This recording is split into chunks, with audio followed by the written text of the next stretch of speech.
With a sorrowful heart, God said, I will blot out from the earth humankind whom I created, humans, together with beasts, creeping things, and birds of the sky, for I regret that I made them. But Noah found favor with God. This is the line of Noah. Noah was a righteous man. He was blameless in his age. Noah walked with God. Noah was a good man, and Noah walked with God, but the earth was full of wickedness. So basically, that means there was all these bad people, and they were trying to kill each other and everything. Like a wicked witch means that the witch was mean. The earth was like that. It was full of bad people, and there were armies, and there was like violence, and it was loud. That's what it means.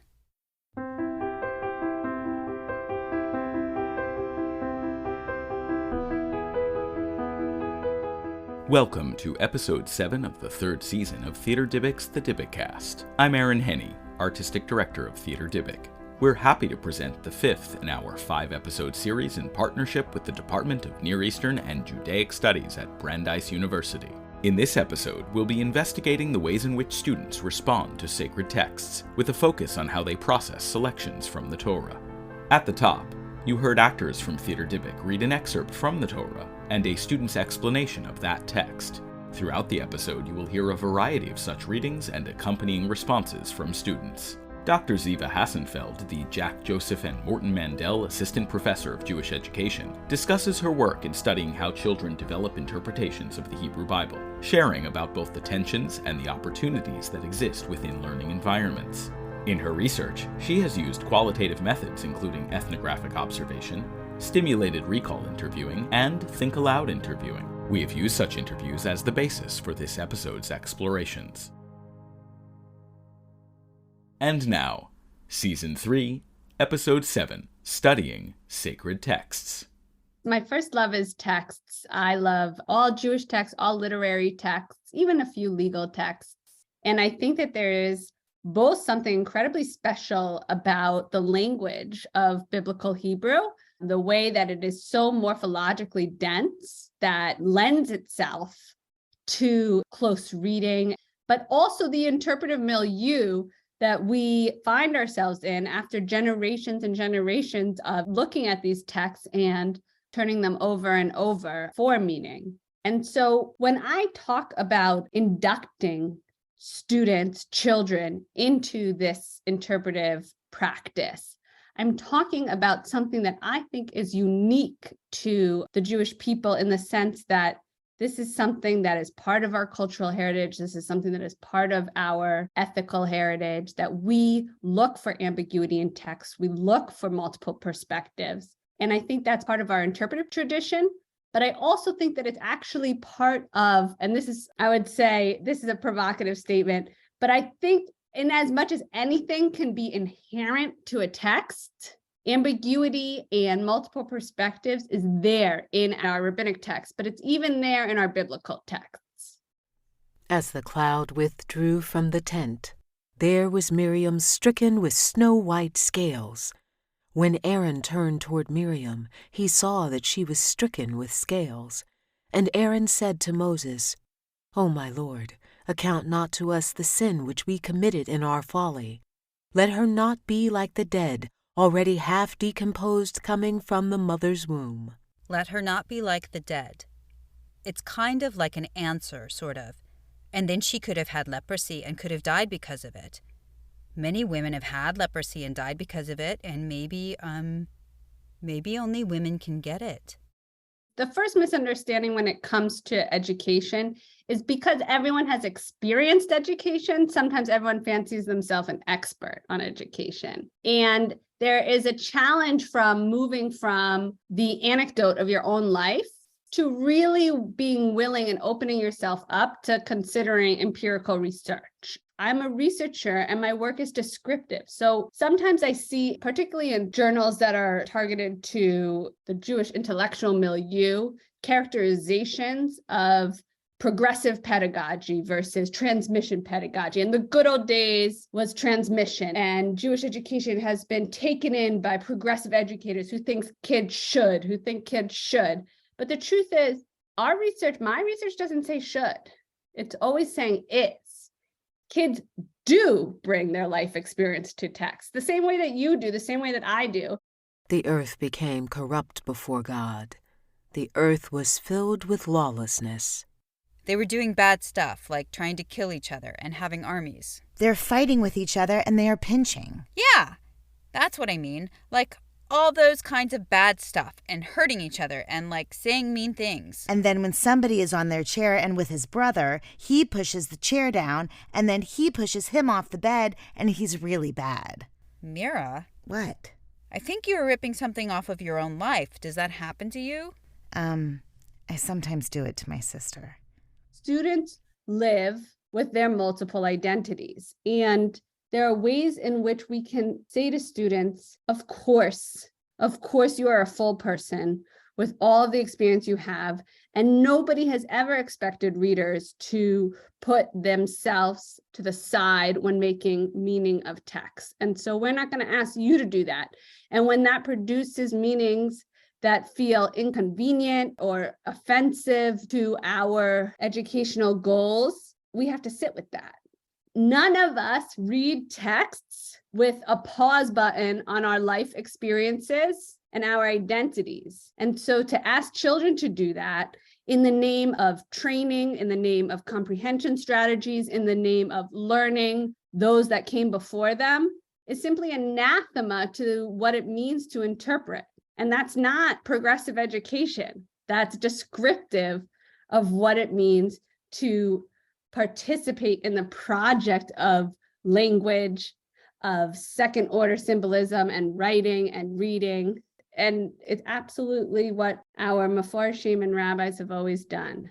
God created the great sea monsters and all the living creatures of every kind that creep, which the waters brought forth in swarms, and all the winged birds of every kind. And God saw that this was good. The monsters existed a long time ago, but someone killed them. No, the monsters were the dinosaurs, but nobody killed them. They were extinct. No, someone killed them. No, monsters do not exist. Yes, they do exist, but it was a very long time ago. My dad is 24 or 26, and he's lived for a very long time, and he said he's seen a monster before. My mom and dad said that they do not exist, but I'm not telling you not to believe in it. If you want to, you can. Maybe I should ask my dad. If you want any canvas, any text to resonate for students, and I say students, but I mean humans, then you have to invite them in. You have to invite them to make that meaning. And that doesn't mean that there aren't parameters and rules. How do you, as an educator, grapple with the fact that, of course, you have goals? You have reading goals, you have skill goals, you have language goals, and you have coverage goals with this fundamental commitment to wanting students to be able to experience these texts as a sandbox for their own questions and their own identity. And what I learned, and this is going to be almost anticlimactic in its simplicity, but clarity. A teacher really needs to understand what her interpretive rules are, right? If you express your truth about this text through interpretive dance, and I'm not ready to receive interpretive dance, that's not an effective communicative act. And in a classroom, which is a pretty constrained space, we have to really articulate very clearly the ways that we are going to use this text. And so it's not an anything goes, but it is a fundamental position of who has agency in this classroom. What I was trying to say, Raphael, is if you think they exist, of course, but for me, they do not. They can exist for you, but for me, they do not. I meant to say giants. Giants existed. Well, I do not really believe in monsters plus giants. In some ways, there is something magical that happens in the classroom, which is that there is a text to ground difficult conversations. I have an opportunity to tell you something about myself without directly telling you, hey, I'm sad, or I'm inspired, or I'm gay. Whatever I want to tell you, I might not want to say it directly. And we have the capacity to train students to hear their classmates speak through text. And so when I talk about positive youth development, I'm talking about the opportunity for the text to help the student see themselves. Hey, I'm noticing that I'm drawn to this word. I'm noticing that I'm drawn to this character. And that might be an iterative process, but also the opportunity to say, I know who I am. And I'm going to tell you a little bit who I am by sharing my interpretation of this text. Miriam and Aaron spoke about Moses concerning the Cushite woman he married, for he had married a Cushite woman. And they said, Does God only speak to Moses? Doesn't God also speak with us? And God heard. I don't understand why they repeat that he married a Cushite woman. Maybe they're trying to say that God is also talking to the Cushite woman, Moses and the Cushite woman. And maybe they're thinking if he talks to her, why not us too? So positive youth development is a framework that exists within education broadly, within developmental psychology, and has actually been adopted widely by scholars of religious education, because any mission-driven education hopes that their vision of a good life is achieved through their education. And so you actually end up seeing this term positive youth development show up across religious educational contexts. I have colleagues who look at Islamic education and Catholic education who are drawn to this, and it makes sense that they're drawn to it. But the basic premise is that there's an opportunity to help young people have healthy attitudes towards themselves, towards their peers, and towards their environment. And that's achieved through a sense of responsibility and a sense of consequences and possibility for change. God said to Moses, Send the men to spy out the land of Canaan, which I gave to the people of Israel. From each tribe send a man, every man a leader. So Moses sent them from the desert of Paran as God had told him to. All of them leaders of the people of Israel. Go out to the Negev and go into the hill country and see what the land is like, and whether the people in it are strong or weak, whether they are few or many, and whether the land they live in is good or bad, and whether the cities they live in are camps or fortresses, and whether the land is rich or poor, and whether there is water in it or not. Be brave and bring back the fruit of the land. Why does Moses need to know all of these things? Why don't they all go there and check it out together? And some of the questions are impossible to answer because they are opinions. Half of the 12 people could say they're good, and half of the 12 people could say they're bad. And half of the 12 people could say they're rich, and half of the 12 people could say they're poor. And half of the 12 people could say they're strong, and half of them could say they're weak. They should do questions that are easy to answer and just go see for themselves. So I want to talk about one student called Jay. And Jay is in a classroom where certain ways of reading, certain interpretive stances are privileged over others. And this is a classroom in which close reading, picking up on particular words, repeating phrases, ambiguous phrases, all of these sorts of literary approaches to the text are welcome and rewarded. And any other way of reading the text is less welcomed in this classroom. And this may feel to anyone who's been in a classroom, it might feel like, oh yes, of course, the teacher always has their way of reading.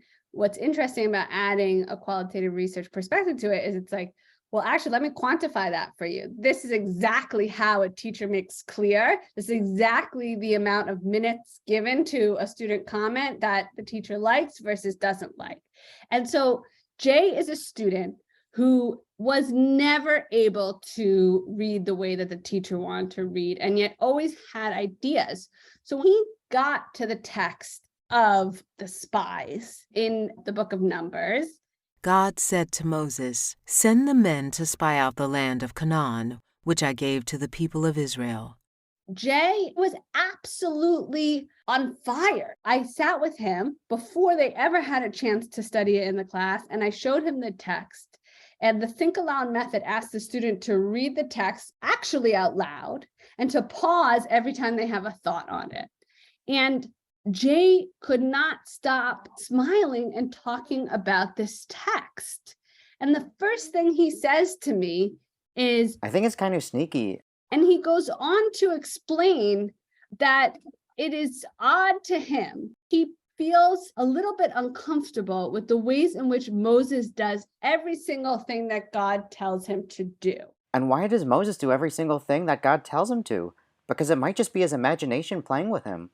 And this is taboo because, of course, we want to avoid, in a Jewish educational context, the biblical character of God, right? If we're interested in elevating the text, if we're interested in elevating the interpretive practice, then we don't really have time or space to deal with the biblical character of God, because that's going to raise a lot of theological problems. Just his imagination playing with him, and it turns out his imagination is a good thing or something.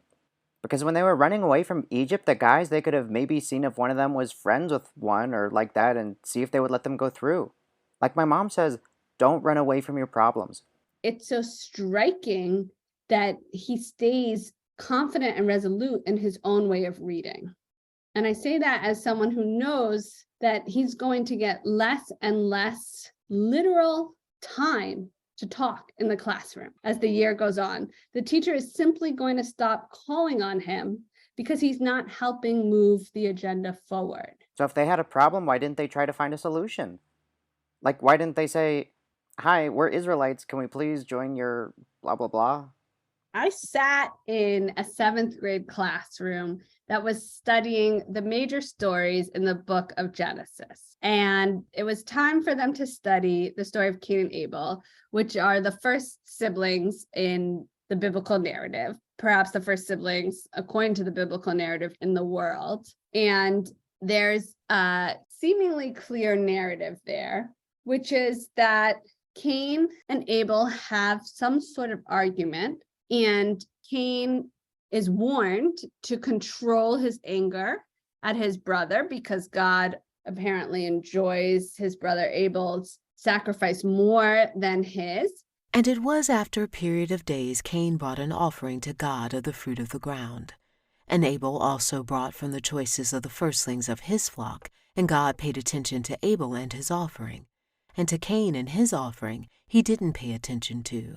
And Cain got very angry, and his face fell. And God said to Cain, "Why are you angry, and why did your face fall?" His face fell, so that means that his respect for Abel fell down. And afterwards, God says, "Oh, you sinned, and sin crouches in your corner if you don't change your ways." Well, if you get angry from a sacrifice, you can't change your ways from that. Some words are exchanged in this sort of fascinating ellipses in the biblical text. We don't know what words were exchanged, but some words were exchanged in the field, and Cain gets up and kills his brother, the first murder. And when they were in the field, Cain set upon his brother Abel and killed him. And in a million years, I would not have imagined students taking this story in the direction that they took it. But here they are, given the opportunity to discuss the text, and a student comes up with the idea, I'll call this student Ben, that perhaps this was not actually the story of the first murder, but perhaps this is a story of a suicide. And he makes a case, a textual case, for why he thinks that this could actually have been a suicide. And he uses very specific details about this morphologically dense language of biblical Hebrew to suggest that by the time the biblical text, and he killed him, Vayehargehu, which is one word in the biblical Hebrew, that there's no other way to read it except for as a suicide, because all of the other details in the language are suggesting bullying, are suggesting an effort to belittle. It doesn't mean that he was the one that killed him. It does, but it doesn't mean that he was the one that physically killed him. It means he only came to the realization that he's been doing all of this stuff after the suicide.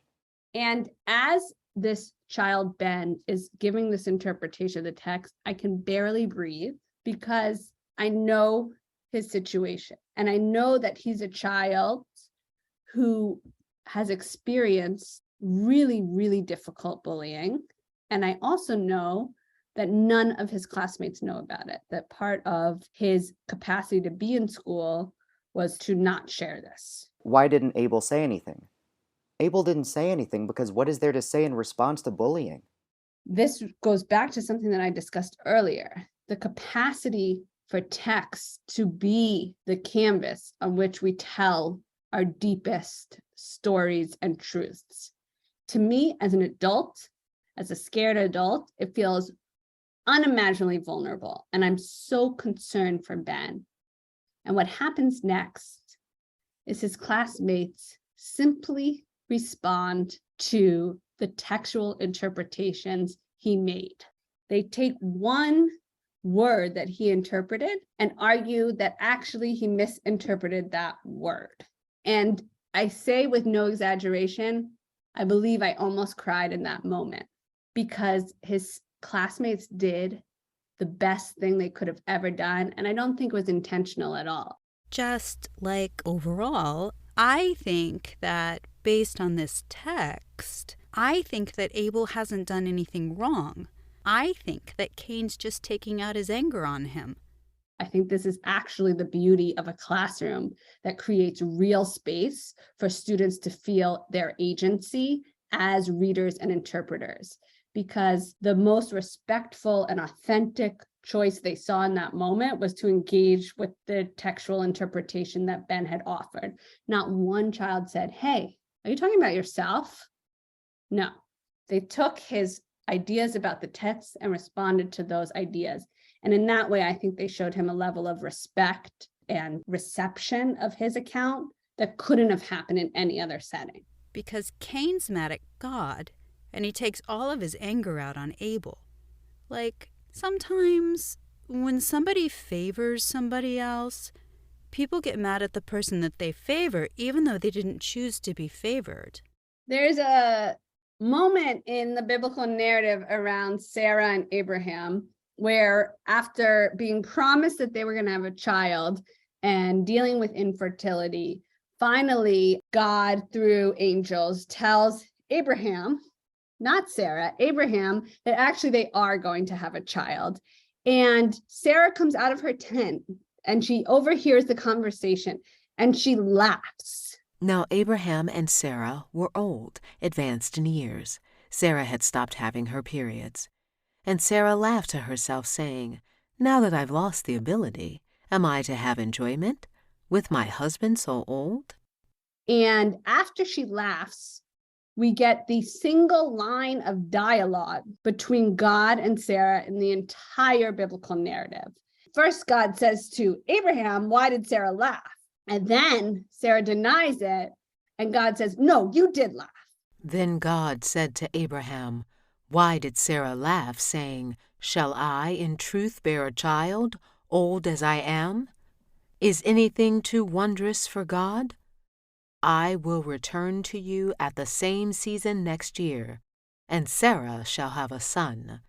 Sarah lied, saying, "I did not laugh," for she was frightened.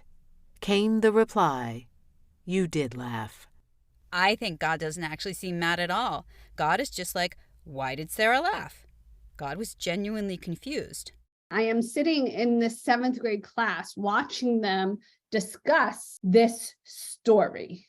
And this one student, Jackie, goes on to make the case that we see God, the biblical God, get mad throughout the Bible, and it looks pretty fierce. Yeah, you see God getting mad a lot. Sometimes there's fire, sometimes people die, sometimes lots of people die. And so the fact that there are zero consequences to Sarah denying her laughter and God correcting Sarah suggests to Jackie that God wasn't mad. Actually, God welcomed the opportunity to speak with Sarah.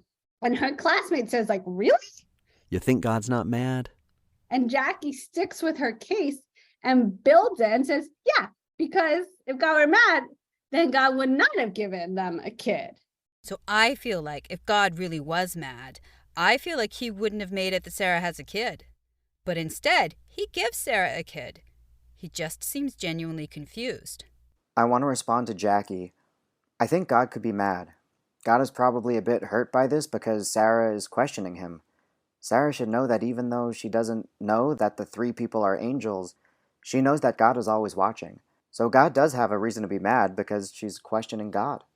And this is such an incredible moment of both students working out the text and also, again, expressing themselves. Jackie has reasons, in my interpretation of Jackie, for arguing that God genuinely wanted to talk to Sarah, right? Imagine that you are a modern Jewish girl reading the biblical texts in a relatively progressive Jewish context, and you get to the single line of dialogue between God and Sarah.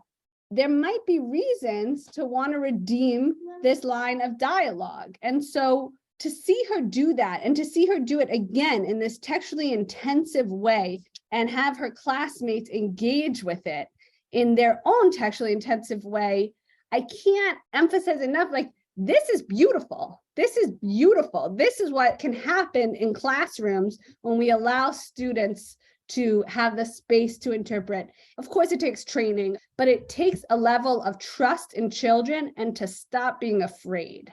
We need to stop being afraid. Now I'm getting prescriptive. When I get really excited, I get prescriptive and I step out of my researcher fidelity and cautiousness.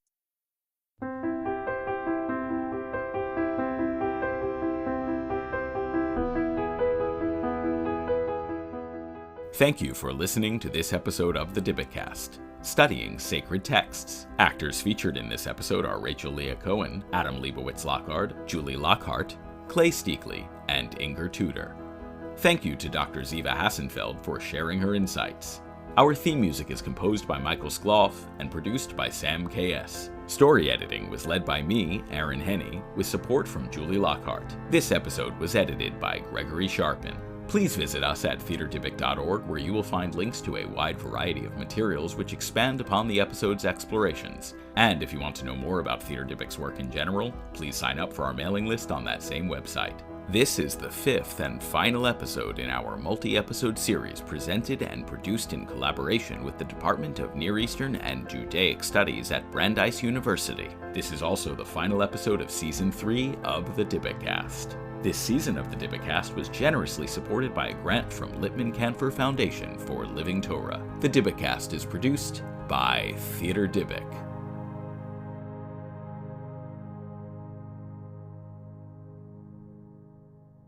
I find it crazy that people here are saying that God would be mad that someone's asking a question. I think no one should be mad for asking questions. Asking questions is good, isn't it? She's not asking a question. She's doubting him. Okay, so I agree. So why is doubting bad? It's like doubting your parents. That's how a ton of things start.